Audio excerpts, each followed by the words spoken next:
Okay, it's recording. Okay, thank you everybody for attending the Strategic Planning Committee. It is March 16th. We have Mayor Brennan is on the line, Susan Drucker, Dennis Kennedy from administration, and then we have the 4 directors who will be presenting tonight. Director Pokorny, Chief Perko, Chief Rogers, and Mr. Chuney. We also have council members, Mrs. Blankfeld, Mr. Rock. See if there's anyone else. And then we have our committee members, Rick Brenner, Win Weiser, Steve Wertheim, and Brad Glazer, as well as it looks like some additional police department and fire department employees. So we have a full agenda today. What we will do is first just kind of give a synopsis of what's happened in the past month. Then we will hear from the directors and then get a brief overview of what an RFQ for facilities would look like.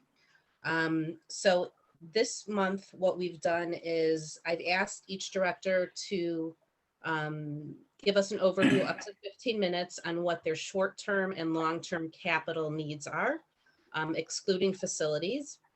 So we can all refresh our memories and have an idea in terms of our capital planning analysis for the strategic plan.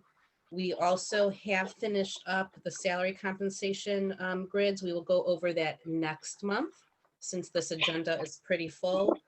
I passed around a strategic objectives document that many people have given input on, and we will discuss that as well at the next meeting in April.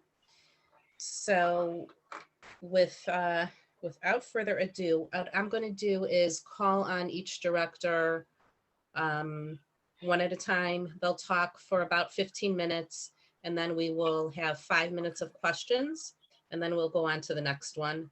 And at the end of the meeting, we'll have Mr. Chuney give an overview of what an RFQ would look like for facilities.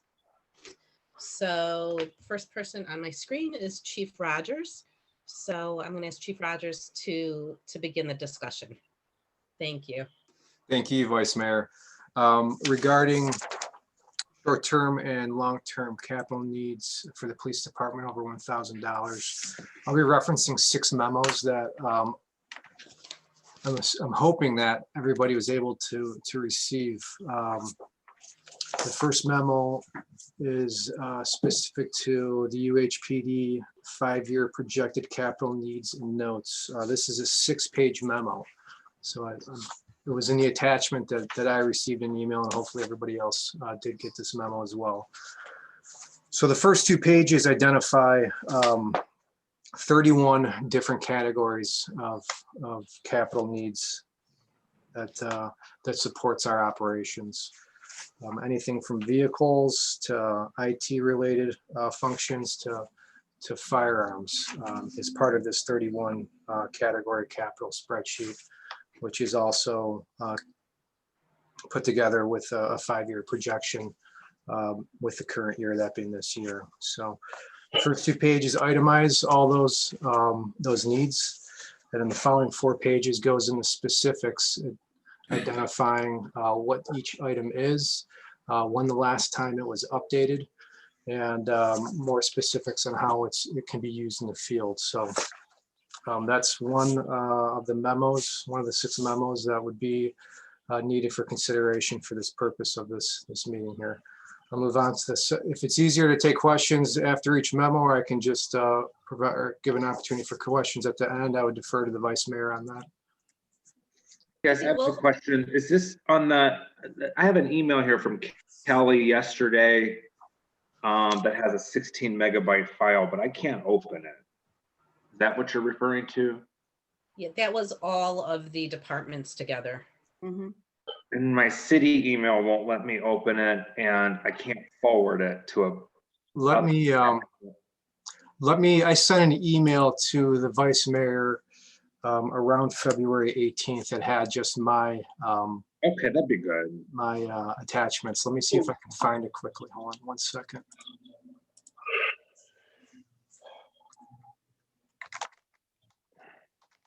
I could also look for it.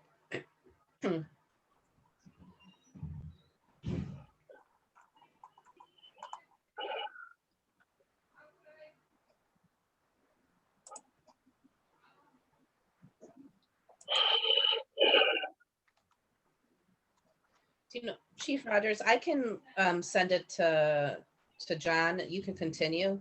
Okay, I just sent it to John and you as well. If there's anybody else in the group that's on the committee or that would need to see it, if you probably have their emails more readily available than I do. Got it open for me. It did open, Win, or it did not? I opened it without a problem. Yeah, And mine I opened. also sent it to your personal email, the 16 megabyte one. Yeah, mine opened fine. It was just our city wasn't allowing it to open, and oh, okay, I got So it. Mine also opened just fine. Okay. Okay, so you can continue. We'll keep questions to the end. Sorry if to slow you down. everybody's got them down. Councilman Rock, did you get the email I just I sent? got you. Yeah, I have a bunch of attachments here. So which one am I opening? So the one I just referred to was the UHPD 5-year projected capital needs and notes. And that was the one I just referenced. Okay.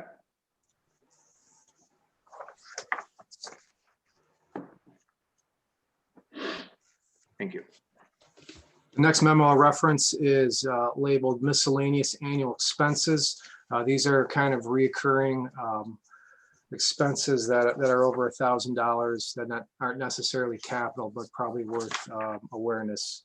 It is a 4-page memo that, again, it covers anything from our Lexipol annual subscription to specific costs associated with certain programs that we do, to some of our extended maintenance agreements that are identified as well, that we have to have in place on an annual basis.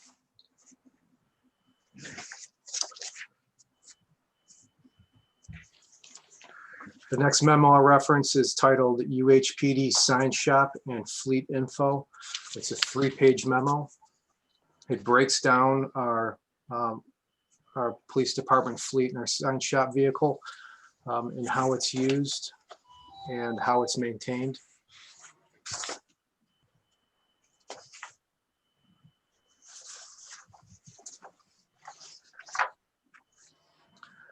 The next memo I reference is titled 2021 Fleet Status Requests and Recommendations. This is a 3-page memo. The first page and a half is a spreadsheet that identifies our entire fleet and current statuses of each vehicle.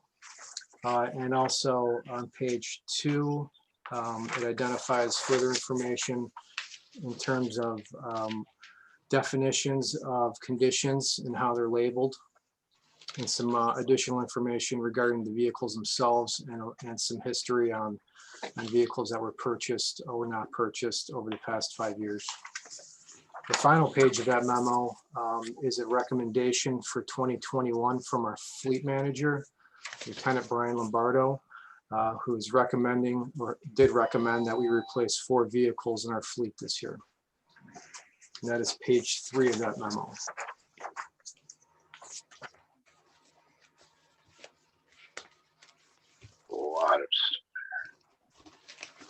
The next memo is actually from Lieutenant Lombardo to me, that breaks down the equipment that's needed in each vehicle.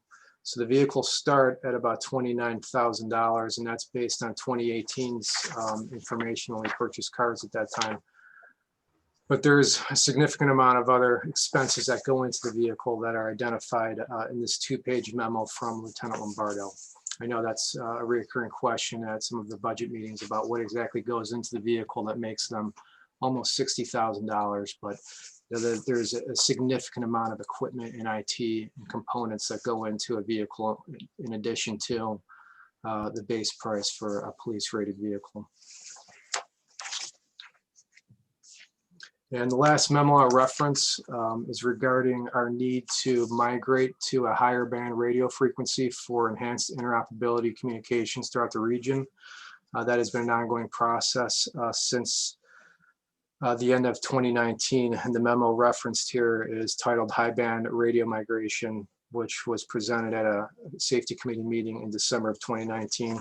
It's a 2-page memo that defines the need to migrate and the costs associated with it and the expected time frame of when that could occur. In that memo is requested that budgeting would need to be in place for 2021's budget to accommodate implementation and full migration. And those are the 6 memos that would be specific to this agenda item. If anybody has any questions regarding any of them. Chief, I had one question. The high band radio is what is in this budget for 2021. We approved that, correct? Correct. Yes, we've went through this. We met on it earlier in summer of 2020, where there was a formal acceptance of the grant radios that we're going to receive from the county, which would equal about $130,000. And then the budget for this year is to cover the back end migration costs that we would need for full implementation and use of the high band radio network. And what's the useful life of that network? The network itself would actually be Cleveland's network. All the police departments in this region, or most of them, are joining Cleveland's radio network. So it's actually owned and maintained by Cleveland. So the network would be at this time maintained and in place indefinitely. So it's a one-time cost, and then it could be down the line we're asked to chip in, but at this point we're unsure. Well, we would have to buy back end equipment and some other radios that the grant doesn't cover. But over time, we would have to maintain and replace radios, starting every 4 or 5 years. There would also be a cost through Greater Cleveland Regional Communication Network that would be possibly about $5,000 a year. That was part of the budget, part of the previous discussions and presentations. And that would be a subscription fee for using their network. Okay, great. Thank you. Mhm. Does anyone else have any questions? I know it's a lot of material.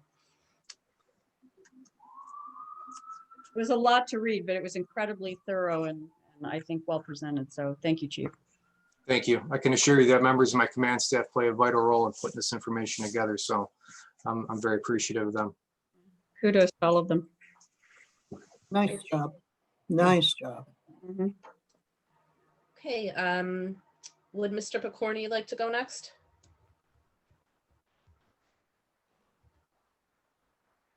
I have to come back in here, but yes, I'd be happy to go next. Hopefully you had my memo and my vehicle and equipment replacement schedule. Mhm. Yeah, that was sent out to everybody. Okay. That part of the same packet. Yeah. Yeah. John, you know what? I'm going to send you everything separately right now. Yeah, that'd be great. I'm sorry, guys. Thanks. Michelle, could you also send it to me? Sure. Okay, I got one from Win here, so this will work. It's downloading. You can count me out. Thanks. Thank you, Win. On the whole package, the 99-page one, Jeff's information starts on page 24, I have. That would be helpful to Just know so that. everybody can identify where to go in the packet.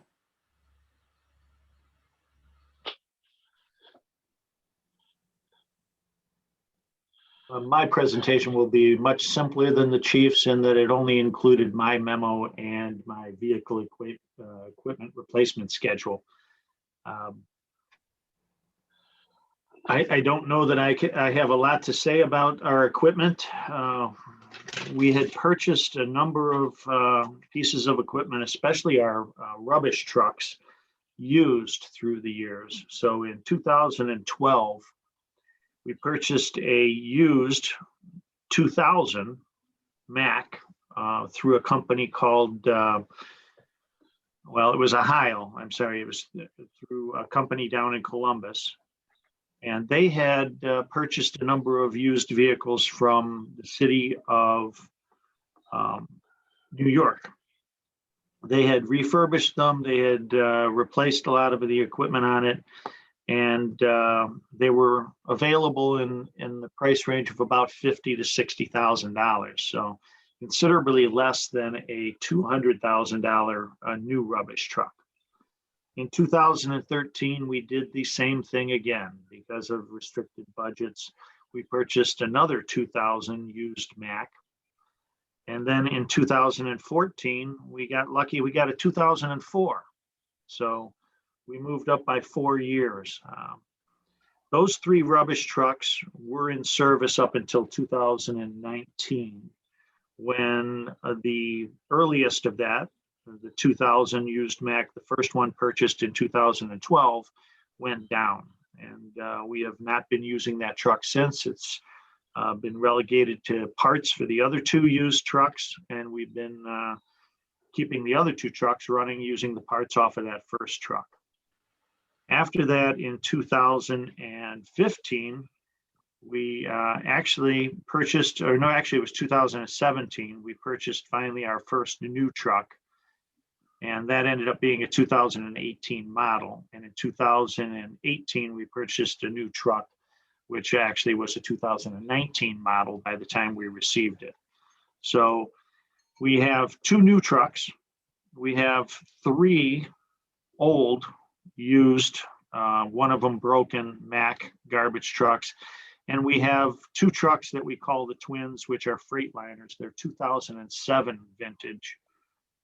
They were also purchased used through a company in Cleveland that leases trucks. So we had started out with a rental system at that time because of several trucks that had broken.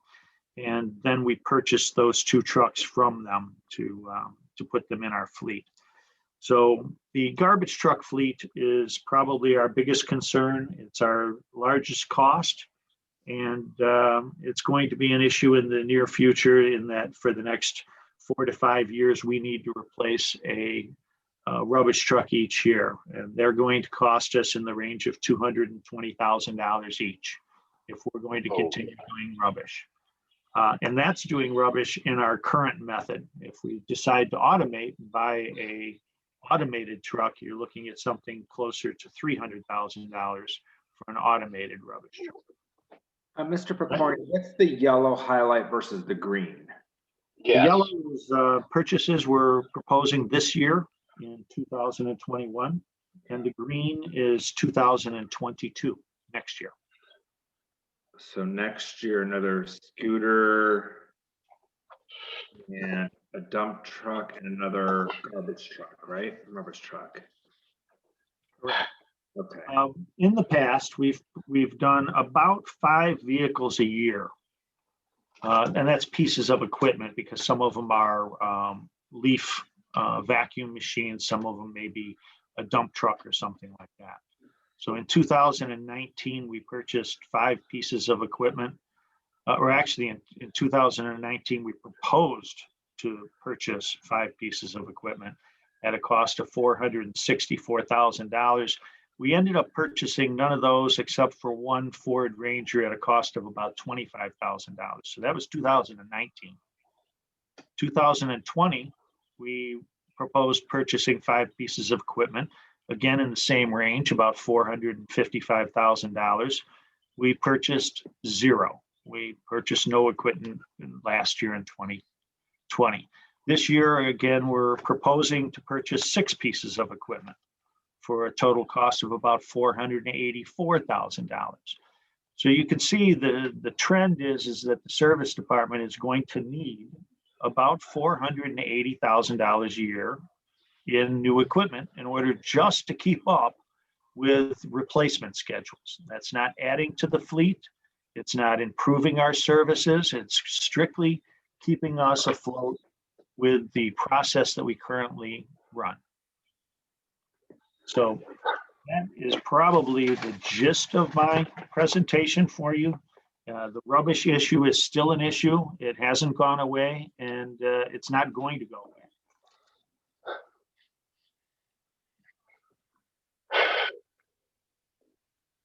Did anyone have any questions on the fleet schedule in service? My only question would be, I know that you haven't made a decision about your future, and could we get a parallel budget if we went to automated? could we also get a budget that if we contracted out those kinds of things? I mean, have we Yeah. thought about that at all? So we're gonna. So we have side by side. Yeah, I mean, we're gonna focus on the capital Yeah. asset tonight, but we do have that information, and in the future service meetings. Those- Okay, all right. That's what I wanted Or you to can know. call me offline, or But it's hard to see that in isolation, especially when you bring it up that, if we go automated, then Yeah, I all mean- this, Right now, we're just looking at what we have now, and if we need to make adjustments, we'll do that. Well, Okay.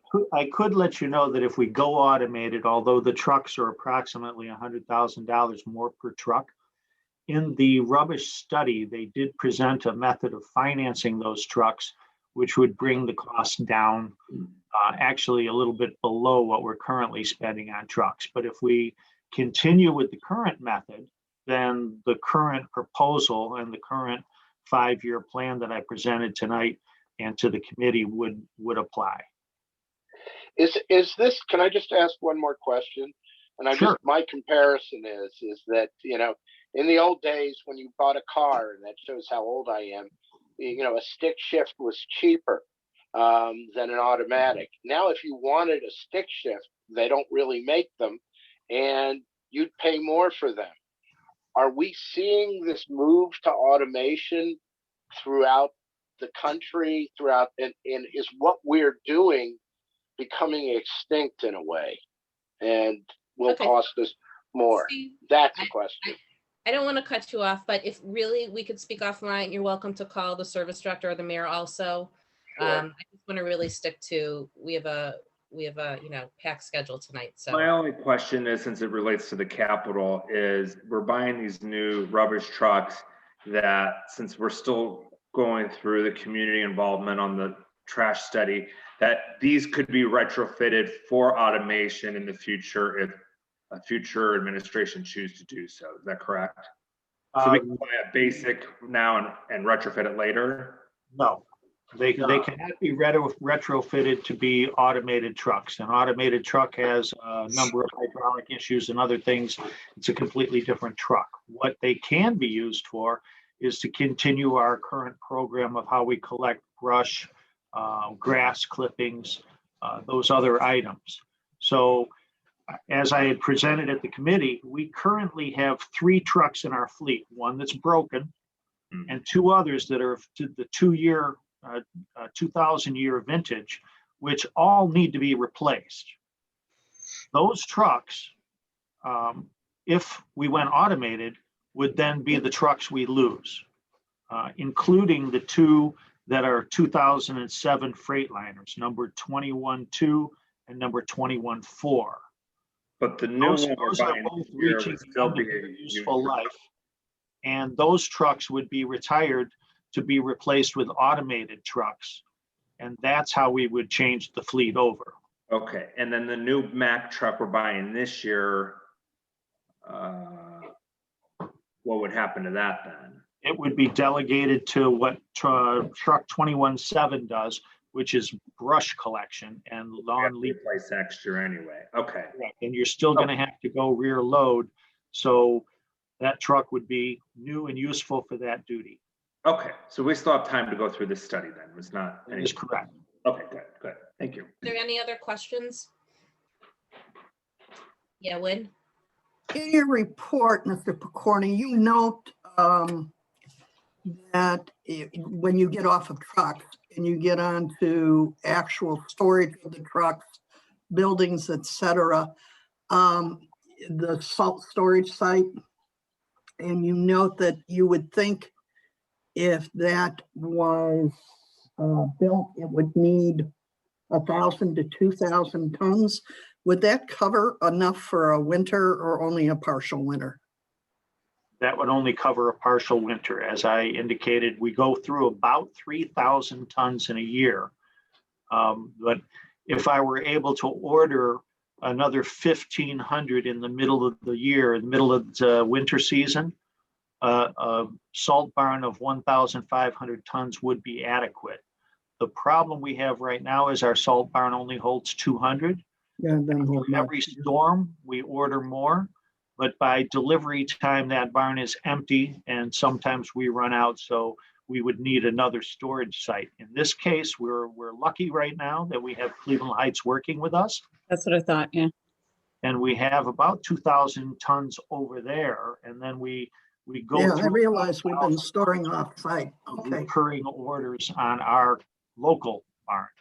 Well, that's why I asked the question. That's because I course. knew we were storing off-site. So you think a 2,000-ton storage facility would cover it then? Yes, that Okay, would. thank you. And you need to be aware that our agreement with Cleveland Heights was based upon previous negotiations. In the past, we've had rubbish collection that we were able to dump our rubbish in Cleveland Heights as well. At some point along the way, the environment changed and they no longer wanted our rubbish there. They gave us a cost increase that was exorbitant, and we decided to go with the county in that process. Unfortunately, with the salt situation, if we have a problem with Cleveland Heights and their agreement, we're going to be stuck. So we need to start planning for our salt barn. It's been on the agenda for over 10 years, probably 15 years now, and no movement has occurred. Actually, 2007. Okay, any other questions? All right, thank you, Mr. Pokorny. Thank you very much. Chief Perko, you're up. Thank you. Good evening, everybody. I'll be referring to the document I sent out, the capital improvement plan for the fire department. Hopefully everybody has that. What If page, you're looking at 99-page document, does that begin, Page please? 28, 28? page 28, yes. Thank you. Just to preface the document, when I was appointed interim in 2018, I started on a 5-year plan for vehicles and equipment that was presented in 18, changed slightly in 19, and also into 20. In 2020, I started working on this comprehensive capital improvement plan you had before you're here. To my knowledge, meeting with my command staff that have various levels of longstanding history in the department, we've not had a comprehensive capital improvement plan like this till now. Fire department has historically replaced things retroactively as it was absolutely needed after many years of deferral at times. So the spirit of this plan is to take a look at the changes in local government, public safety response over the last couple decades, get away from a reactive approach and start becoming proactive, just as we view our emergency response, to try to get to become more proactive rather than reactive. We want to look on the planning side of things, like these capital assets, and start being more prepared. Like the ladder truck, for example, where maintenance costs started to exceed the value of the piece of machinery or the vehicle we're looking at. So as we go into the document here, I'll just highlight a couple of points on each page. On page 30, which is the letter, the 3 bullet points in the middle really speak to the nature of this whole packet. Probably I'll read them from the bottom up, as the top one is the most important. Provide the department personnel with a safe and healthy work environment. We want to make sure that our staff is staying safe with equipment that's not hazardous to them, so that we have people in the workforce, obviously, to come out and provide the services to the community. Improve fire department infrastructure, allowing increased operational efficiency, department personnel, necessary resources to perform the job.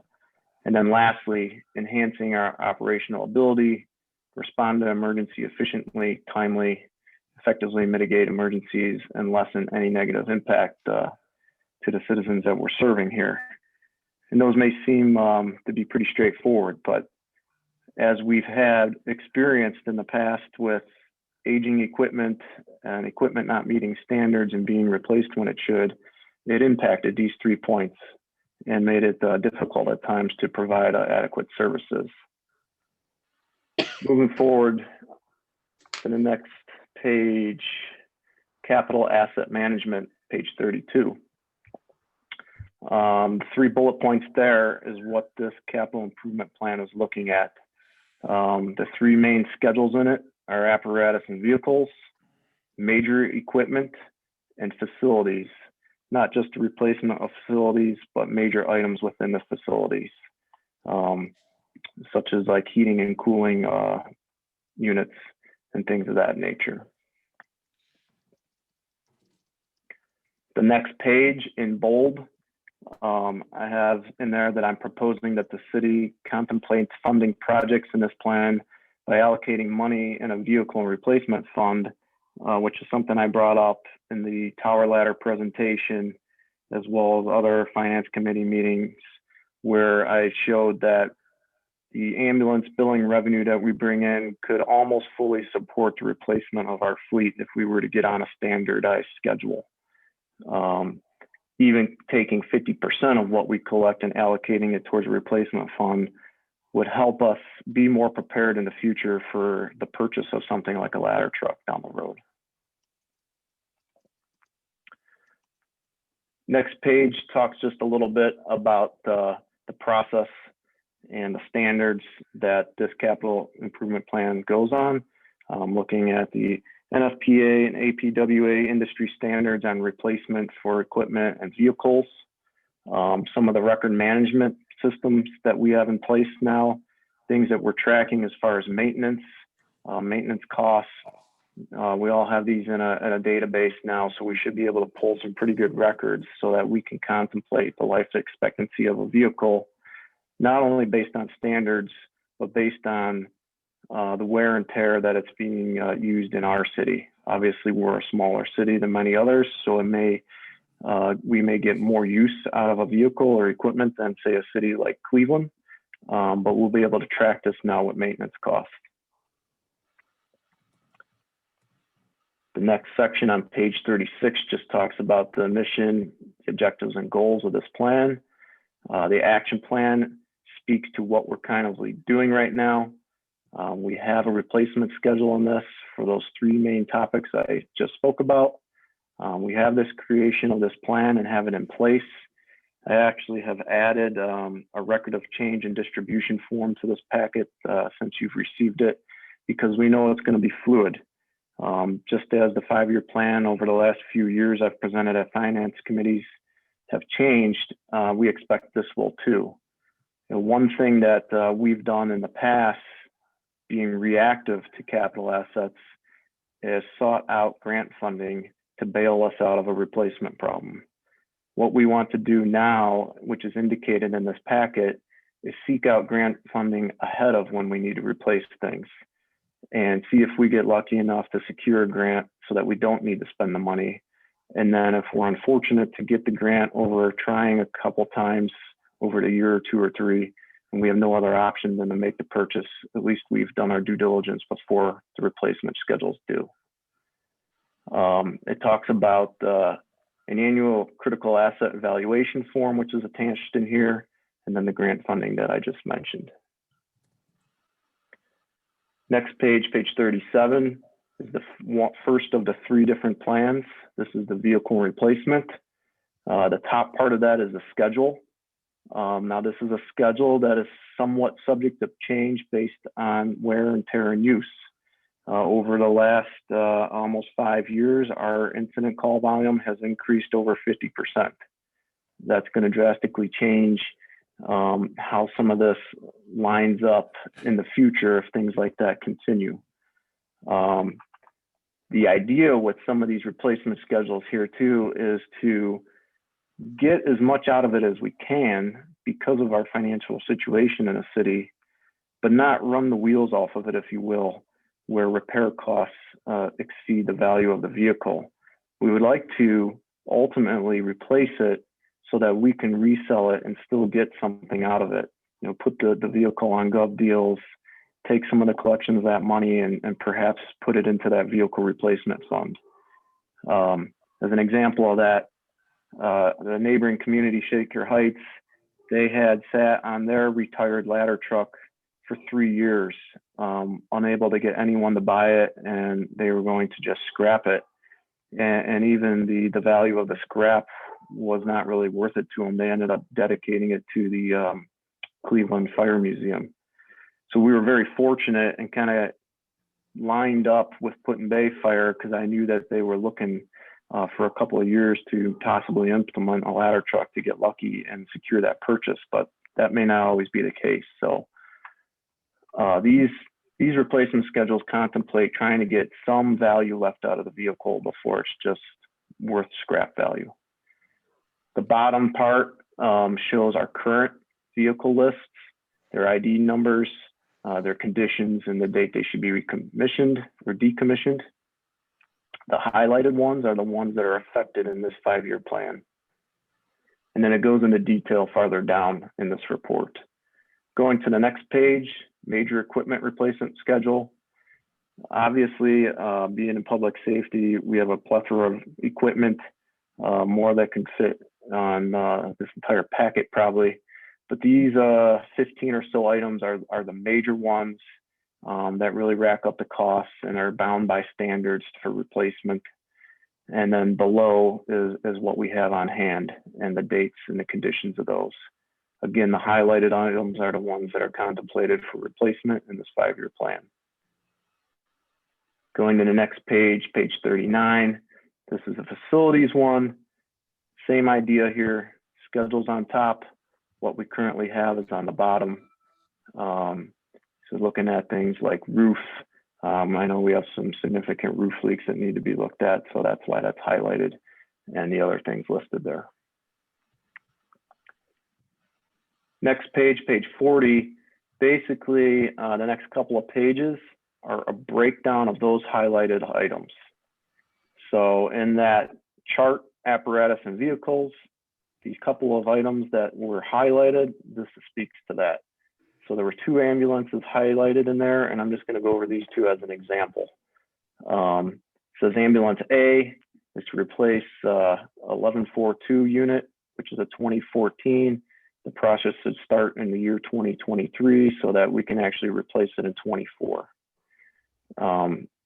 Ambulance B was an item highlighted in there, unit 1143, which is a 2006. It's well beyond past its replacement. However, we never intended to replace this. This was going to be sold on Gov Deals, and then we saved it in 2018 with the idea of using it for the CERT team. Coincidentally, we ended up pressing it into service for COVID last year for COVID-related transports, but we still are allocating that towards the CERT team. So this just kind of gives a little more detail to the items that are highlighted in the previous charts, and kind of speak to that going forward. Going down one more, just because it's something that affects this year, the replacement of 2 staff vehicles. As it says in there, one was proposed in this year's budget, which subsequently was approved, so it recognizes that. The next page continues apparatus. It goes on to major equipment and then the facilities and the details and explanations of all those. And then on page 45, it looks at attachments. I did not put everything in here from the last few years, just some of the major pertinent ones, various memos sent to finance or finance committees, needs and replacement schedules.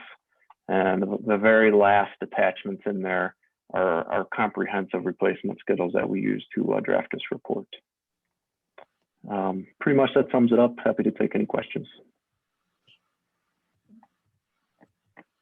Chief, I like very much, and I know we're trying to do this overall, having a fund where we're putting money that, so we're not having to catch up or get caught short. I like that vehicle replacement fund. Tell me more. You're saying that the Billings would pay for a good portion of that type of needs? Yes. If you go to page 50 in the packet, there's actually a memo there. It's probably a little confusing.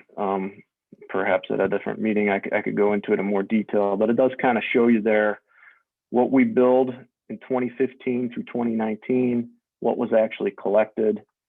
It shows a rough cost of what the apparatus are and the service life and what they would cost per service year. And it kind of just does a comparison. When I did the ladder truck presentation, basically show that our main vehicles, our main emergency response vehicles, could pretty much be solely funded with ambulance billing revenue if we got on the correct replacement schedule and kind of lined everything up. So I mean, that makes great sense and I like it. Where are those funds put now? How are those funds used now? I believe it goes into the general fund. Okay. Mhm. Yeah, that's right. It's in the general fund. Okay. I have another quick question, and this is just, not to, needs or whatever, but you said that there's been increased call volume, although we're, a veteran community without a lot of additional new build or whatever going on. I wondered what you attribute that to. I'm just curious. It's something that public safety, at least for fire, that's experiencing across the United States, looking at trends and reports. Calls for public service are widely up just in general, all calls for service. On the medical side of things, behavioral health calls are way up right now. Okay. Yeah, significant increases over the last few years. Okay. I know the behavioral health piece, that makes sense. I know, when we receive the police blotters, there's frequently instances where that plays a part. So, okay, interesting. Thank you. Thank you very much. And again, this is also incredibly comprehensive, well put together. Thank you very much for all your hard work. Thank When you. did Yeah, two quick questions. One that follows up on what Councilwoman Blankfeld just said. Are we also experiencing any increase in our mutual aid calls? Slightly, just because, like I said, across the nation, it's going up, but regionally, call volume's going up. So as our neighbors are getting busier, as we are, we do tend to do a little bit more mutual aid, but it's the equivalent of mutual aid in, mutual aid out. So as we've been providing more to our neighbors, they've also been providing more to us as well. Sort of a wash, if you will. Yeah, an example, just the other day, I know we had 4 calls come in all in a row. So obviously we're not fit to handle 4 in a row. So we had to bring in 2 cities to help us out. Second question. After 9/11, I know there was an attempt to move to a universal frequency for police and fire, and I know it kept getting danced around and danced around. Did anything ever come of that? You mean as far as radio communication? Yeah. Yeah, with the New Heights Hillcrest Communication Center, well, I'll back up. In 2008, I believe it was, we were a part of a regional communications grant in the Heights area. We formed EastCom Dispatch. University Heights became a part of EastCom Fire Dispatch with Cleveland Heights, Shaker Heights, and us. And those 3 cities went to the Ohio Marks radio system. From that point forward, a lot of the other fire agencies in this area went to the Marks radio system. Now with the Heights Hillcrest Communication Center, all 5 of the fire cities are on that Marks radio system. With the police coming over to the high band system, they're going to be on the Cleveland radio system, but it's the same frequency, if you will. We have Cleveland radio channels in our radios currently for interoperability. We've been part of some task force to go down to Cleveland, like for the RNC, Tamir Rice, and then with some of the protests and stuff as early as last year. So we have Cleveland Fire in there, East Cleveland Fire, and we're prepared and have programming in place so when the police come on board, we'll be able to communicate with them as well. So, okay, thank you. So that we don't have to also figure that coming still. Okay. Thank you. Two different networks, but we will definitely be able to communicate. Good. Thank you. Sure. I just have one question about your increase in calls. Do you keep a kind of track of, I don't want to call them inappropriate calls, but calls that might be handled differently, like you said, mental health emergencies or something like that? Are you tracking those kinds of things where you become the caller of last resort? So we are bound by the state to report all of our emergency responses. In fact, those are the only calls that we do track. We don't really track any calls that come into the station that are really inquiries or non-emergent. All of the emergency calls that come through our dispatch center, they create a incident report, and those incident reports are required to be sent to the state, and they're all coded. So if you go on the city's webpage and go to the fire department tab, it has our annual reports on there. If you pull up the annual report, it'll show you all the different incident types and how many of them occurred in each year. And that's what we do have in place for tracking. As far as inquiries, we don't track those necessarily. Thank you. Are there any other questions? Great, thank you, Chief Perko. You're welcome. Last is Mr. Chuney. Thank you, Mrs. Weiss. Does anybody know what page mine starts on? I'm sorry, I shouldn't laugh. In that 99 page? I don't know. Let me see. Right in the beginning, I think. First, Oh, your draft starts on page 4. Yeah, Okay. you're at the start. All right. Okay. So I was just going to go over some of the statistics of the infrastructure that we own and maintain in the city of University Heights. As far as streets go, we have 32.5 miles of streets. That's a center line mile. And some of your streets are 2 lanes wide, and some of your county highways are 4 and 5 lanes wide. But I'm just counting center line miles. So we have 32.5 miles of streets. And of that, we have 6.4 miles are county highways. That being Cedar Road, Warrensville Center, South Taylor, Green, Belvoir, and Silsbee is actually a county road from South Taylor to Warrensville Center. We were able to get county funds for that portion of Silsbee. As far as your sewers go, you have 181,000 lineal feet of sanitary sewers and 180,000 lineal feet of storm sewers. That's 34 miles or 34.2 miles. Now, it's a little bit more than your center line miles on your street because there's some streets where you have 2 sewers out there. You have a relief sewer that's been put in, or you may have a sewer on both sides of the street just because it's so wide. Water lines, again, very similar, 180,000 lineal feet. And traffic signals, we have 21 traffic signals in the city of University Heights. So I then went on in the next page to give you conditions of those. I kind of ranked them excellent, good, fair, and poor. And you could read through there how many miles are poor, fair, or good. As far as the signals go, we have 16 good ones and 5 poor ones. So if I go to recommendations for streets, the city has 26.1 miles of local streets. That's the 32 minus the 6 of the county. 26.1 is ours to maintain going forward. Whenever a county road is improved, and we have one this year, Cedar Road is going to be improved. I would never recommend you spend 100% tax dollars, University Heights tax dollars on a county road. We're always going to have county funds in there of some kind, otherwise we're not going to do it. And usually it's an 80-20 split. So, and that's very similar to what we're doing this year. So of your 26.1 miles, as engineers, we normally say a road lasts between 15 to 20 years with normal maintenance. So let's go on the high end. Let's go with 20 years. Let's say your road, you resurface a road today, 20 years from now, you'll have to do it again. So if you take your 26.1 miles of streets and you want to resurface them every 20 years, that means you have to do 1.3 miles of resurfacing every year. Okay. And that way you're just keeping up, and that'd be a good number. The average cost of resurfacing is approximately $350,000 per center line mile. So that 350 times a 1.3 is $455,000 a year to maintain it. So you resurface every street once every 20 years.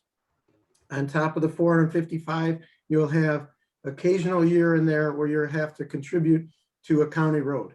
This year, our contribution to the $2 million job for Cedar Road is $225,000. So I don't know, there's only 6 of them. So every 5 or 6 years, you probably have a county road you'll have to contribute to.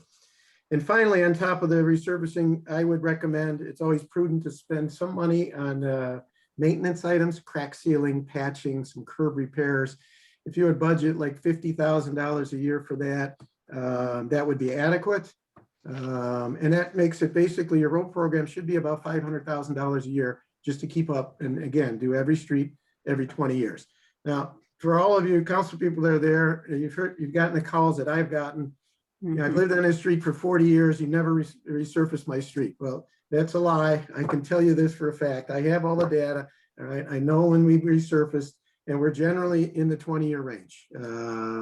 We got a call from somebody or an email the other day from somebody on Tullamore, and Tullamore has not been resurfaced since 2006. It's been 15 years. I agree. But the person said they've lived on the street for 30 years. They've never seen it resurfaced. So I do have that data. What I did provide you then is, and it looks kind of like this with all the streets. That's our inventory of streets. It's ranked from 1 to 10, 1 being very poor, 10 being good.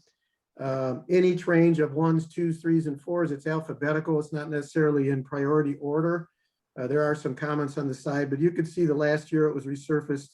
And I give in there some columns: total street replacement, resurface and replace 100% of the curbs, or resurface and just do about 10%, which is about what we normally do. So you can look at that at your leisure. You can see the rankings. Mr. Pokorny and I go over this yearly and we update it. And just because the street is number 5 this year, it could go to a 1 next year if it has several sewer breaks, if it has water main breaks, or if it has a water line project on it. That street could easily jump to a number 1, depending on how bad it gets beat up if the utilities are need to be dug out. So again, that tells you all the lengths of the streets and our inventory. Second is our recommendation for sewers. Your sewers and your water lines in University Heights were all installed between 1912 and 1920. All right, so they're all 100 years old or more. We are still using them today. Again, over the years, we've had several major storm and sanitary sewer replacements. We've had relief sewers that have been put in. There's a major ones that put in the 70s and then in the 80s. But generally, the bulk of the sewers that we're using today are 100 years old. Okay.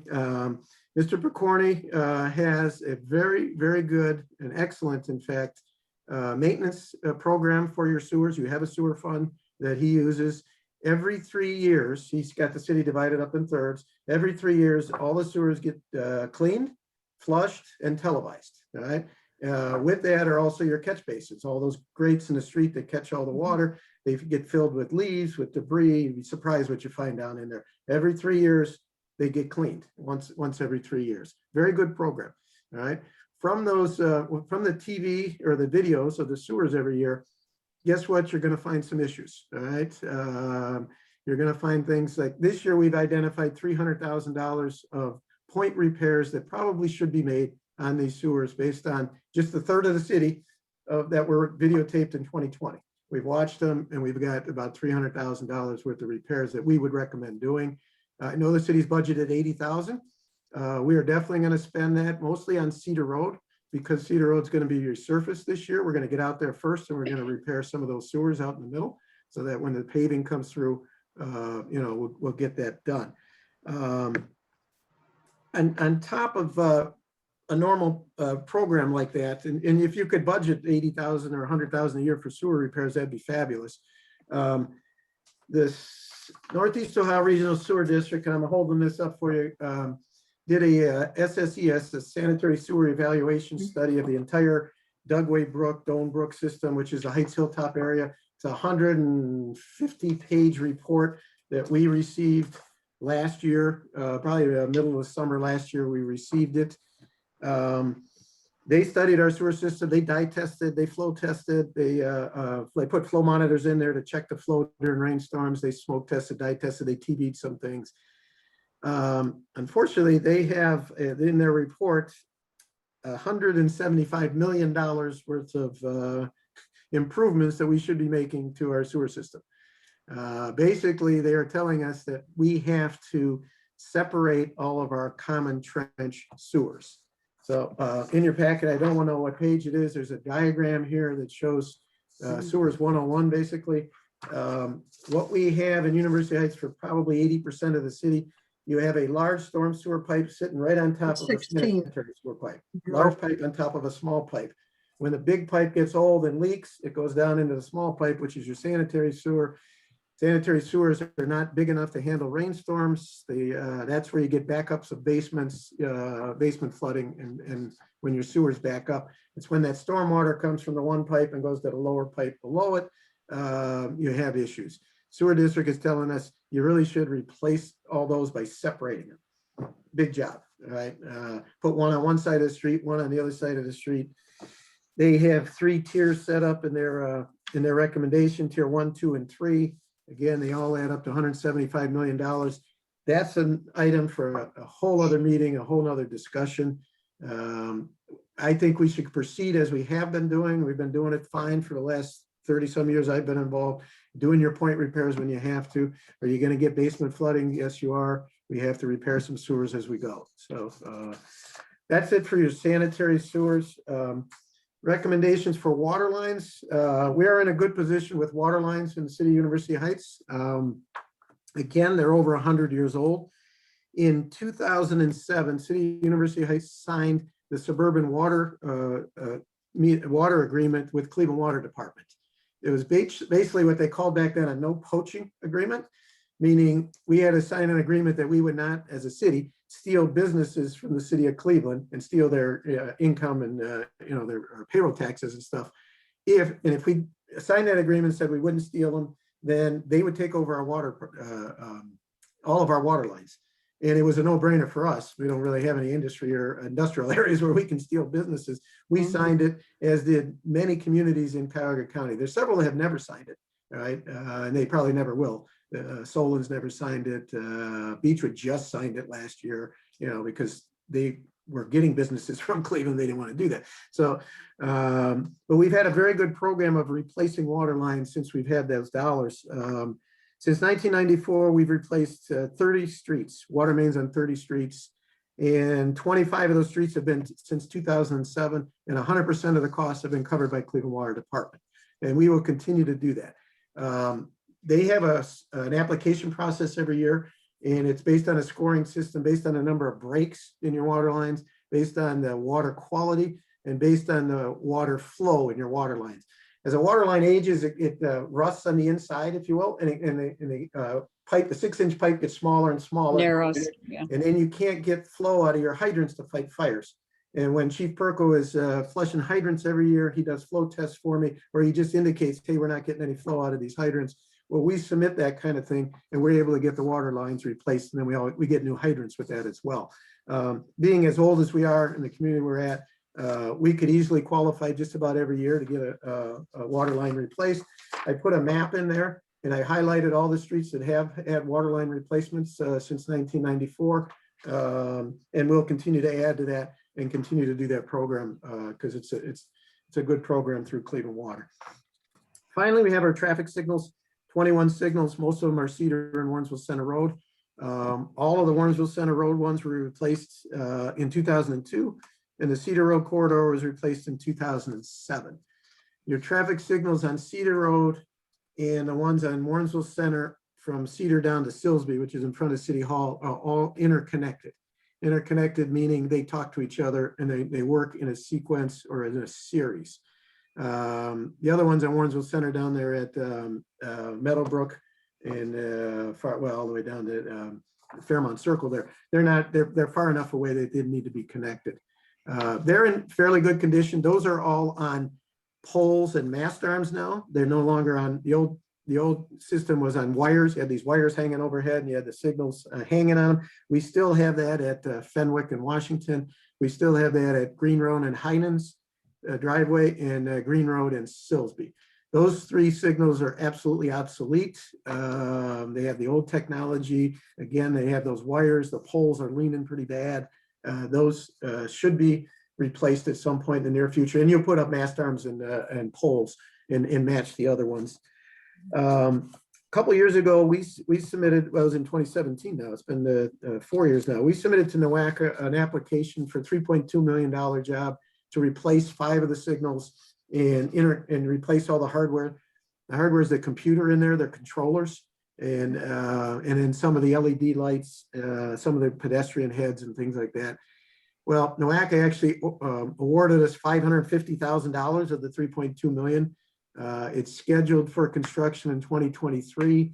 We're having discussions with the police chief about what the scope of work would be for that $550,000 that they awarded us. And we'll do some signal project, but at some point we will have to address the signals.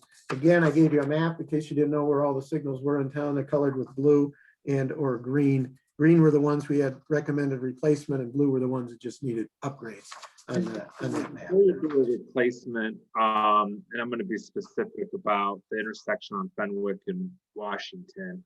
Yes. Would there be a traffic study to see if that signal is even needed? Because from what I understand, that signal was placed when there was the school over there, and they already took out one of the signals. Would there be a study to see before we had to replace that if it's even needed? Yeah, you would have to do a warrant. There are 12 different warrants that the state of Ohio has to warrant a traffic signal. And that one has some bad sight distance, so it might warrant based on sight distance with the hills that are coming on Fenwick there. But you're correct, that Silsbee and Fenwick. Versus a four-way stop? If the signal came out, it'd be a two-way stop. Fenwick would stop and Washington would be the through street if it came out. Yeah, right. I wouldn't imagine you'd put a four-way stop in there, but I guess you could. Again, stop signs are supposed to be warranted the same way. But you're correct. I mean, that signal at Silsbee and Fenwick was strictly for school crossing years ago for when Northwood School was there. And I think the Fenwick one was similar, but we'd have to look at the sight distance there. Okay, yeah, I just want to make sure before we do any replacement that we warrant that it's even needed. Yeah, that Fenwick and Washington one is so darn busy. And, you know, Vernon, like there's a, you know, people are supposed to yield. People don't always yield. It's, yeah. The other thing about that particular intersection is the library has expressed a desire that the lights stay there due to pedestrian traffic anticipated.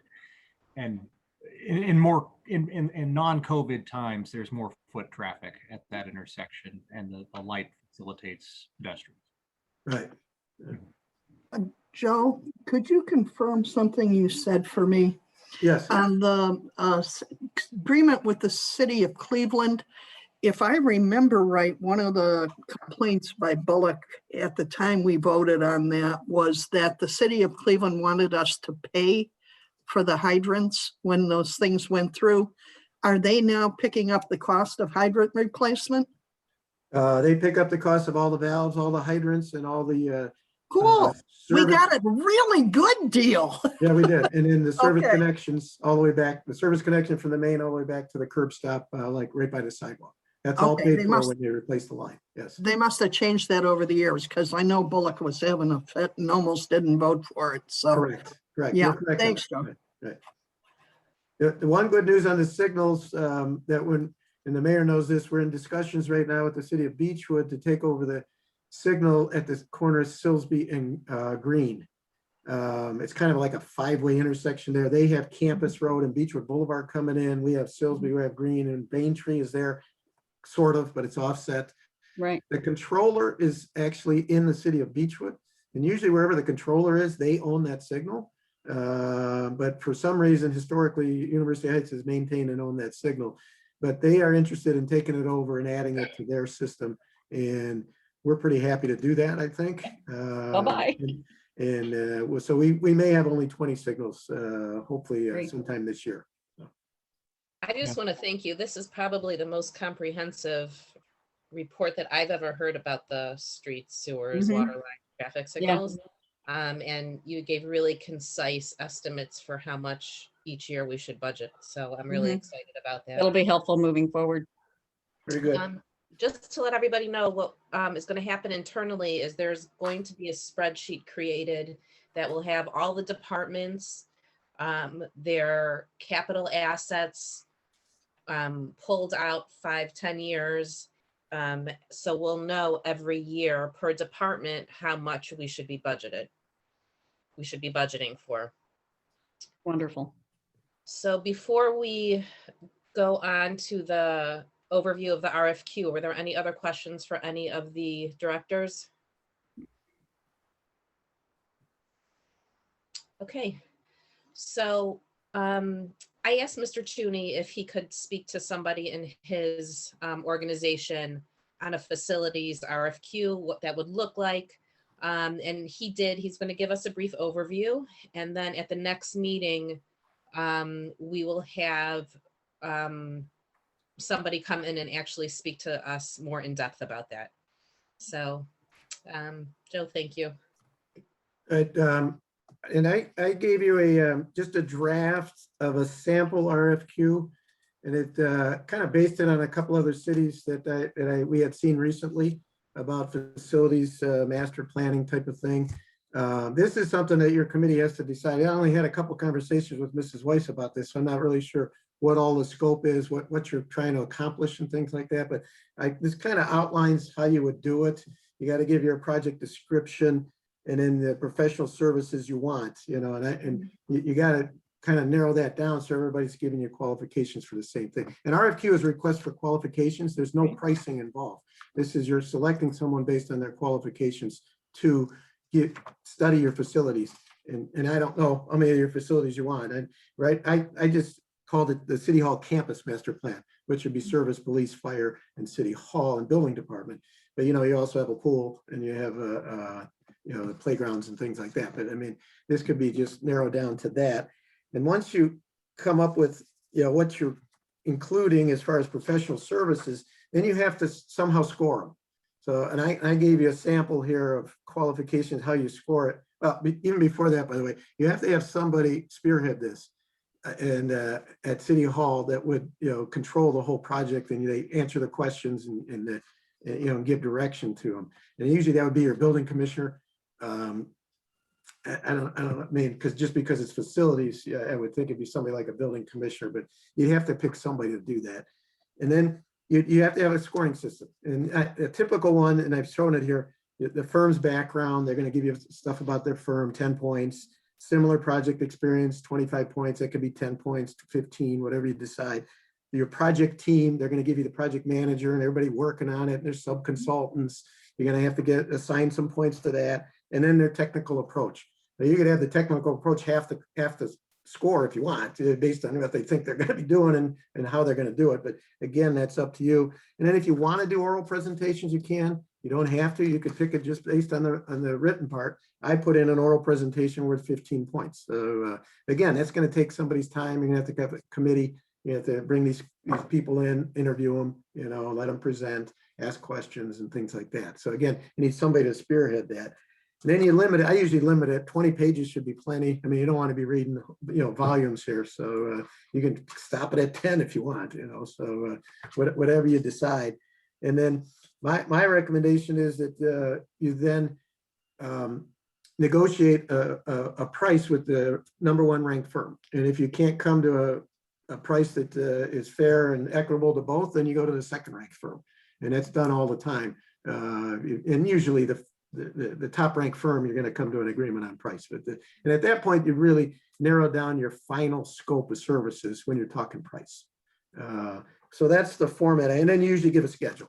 You got to tell them, how long you submit RFQs, when the interviews are, when you're going to get a project, and then what's your deadline. You want it in 6 months or 8 months or however long you want the study to be. John Rock's very familiar with these kind of things. He can help you with that too. So it's just the format I've set up here. And I know you're going to have probably a whole separate meeting on this to come up with what kind of scope you want and the point system and all that kind of thing. But it's a starting point, I think, for conversation. Does it make sense to have your coworker or colleague come in and help facilitate what needs to go into the RFQ? Or is this something that we need to break up, that, each director needs to have a one-on-one conversation first, with the mayor and whoever can help facilitate this process? What would each director have an input on? I mean, just in no. terms of, I don't know how detailed, obviously within some type of campus, right? We would need police, fire service, Right. administration. Like, how does that look? I mean, is that have to go such a deep dive, or?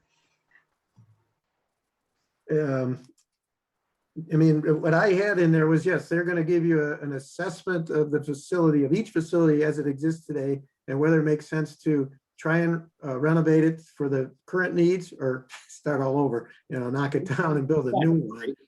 We know that we can't, we know that we have to start over. So Yeah. that's not even an issue. This is just a study because we don't know really what the program is. I mean, how big of a building, what departments, what number of spaces, that sort of thing. So this study would unveil that with the help of our directors and our administration, right, Joe? I mean, that's what you're thinking here. This is a study. My thought is the consultant that you pick would then interview every director, yes, and come up with standards for, based on the number of bodies and things like that, how much square footage you need, and then vehicles, how much square foot and that stuff. But that's the task of what you're going to pay for in the study. Yeah, they're going to interview everyone. There we have a program, and then we would hire an architect to do the drawings for what the program specifies, what it calls out for. Right. There's no design here. A different team, right? Right. Correct. There's no design here. This is just programming it, getting everybody's needs, how many square feet that is, how many acres you need then, how much land and everything else. And then I put in there that somehow somebody's got a program, because you got to stay in business. You're not going to do them all at once. You're going to have to, and then whenever you're building a new police department, where are they going to go? That kind of thing. So that should be in the study to tell you how to do that and how to plan for that. And then you hire your design consultants to design the buildings. Yeah. So the study, what you're talking about, Joe, is actually would give us a sense if we need more land than what we currently have, and if it's feasible to really reconfigure the campus. Correct. Okay, Correct. thank you. So my question is this, recently we've had 2 RFQs that the city's been involved with. We know that this RFQ will be to hire a consultant, correct? That's correct. Right. So who is going to, my question is, obviously with the committee's input, who's going to write that RFQ? I mean, I know that, Mrs. Drucker did a great job with, our zoning RFQ, but I don't know, is it too much to do internally? Do we need somebody from your company to do it? That's my question. We could write it for you. Yeah, we could prepare it, and again, you would develop the scope of services you want. I kind of laid it out there. I put some in there that I thought would be helpful that you should think about, cost analysis and things like that. And but it's, again, you'll come up with the final scope, but we could write it for you. Yeah, it's only gonna be like this, about 3-4 pages long. Yeah. Yeah. Okay, so the next step would be your colleague would come to a committee meeting and And walk you through it. Right. we would walk through the entire RFQ together. Yeah. Again, the administration there, you're going to have to decide, who's going to run the show here. I mean, it's, again, I would normally do it with a building commissioner for a facility study, but we have that company now, so I don't know if you want to do that, Right, we'll have to explore who we want to have as the point person. It may not necessarily be the building commissioner. Right. Yeah. Right. I feel pretty comfortable having GPD write the RFQ. Because you're most familiar with what's going on campus, and it's not a what's the word I'm looking for? It's not a conflict of interest. You're already working with the city. Right. Right. I agree with that.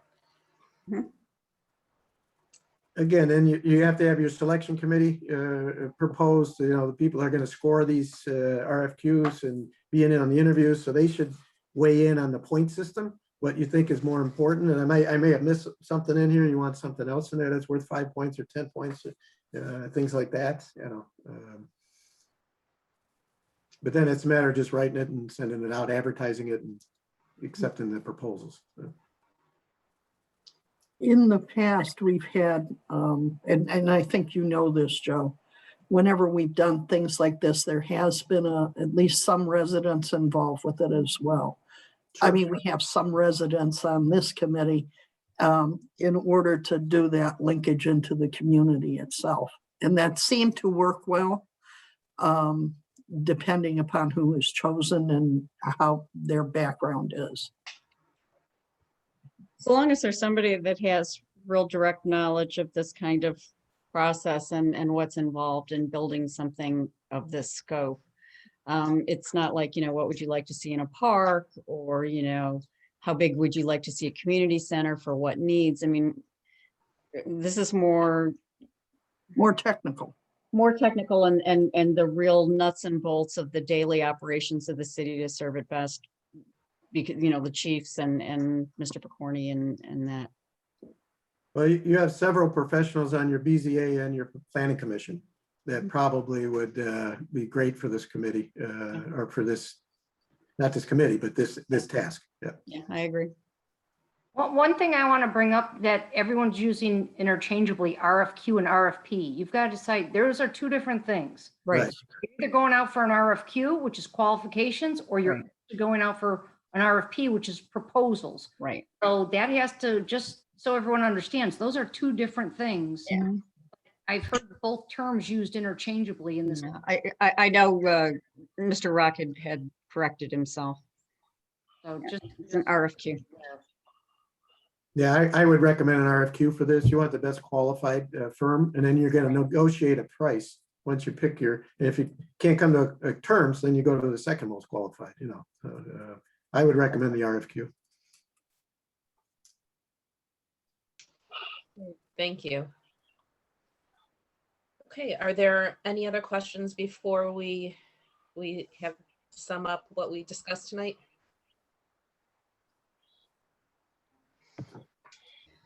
All right, so what will happen in the next month or so is there will be a detailed spreadsheet going forward on our capital assets, so we know every year what our budgeted costs are. We will also be, Mrs. Drucker and Mr. Kennedy, myself and the mayor will most likely speak to Mr. Chooney and his colleague. So we can invite that person to our next meeting and have a working meeting to go through the RFQ.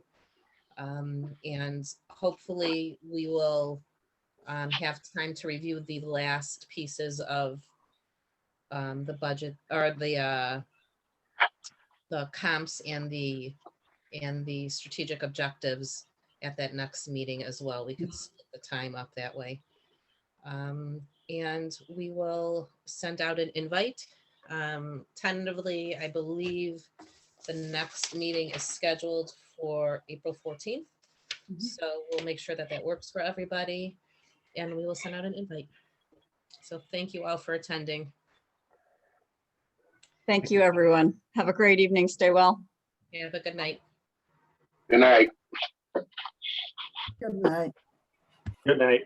Good night.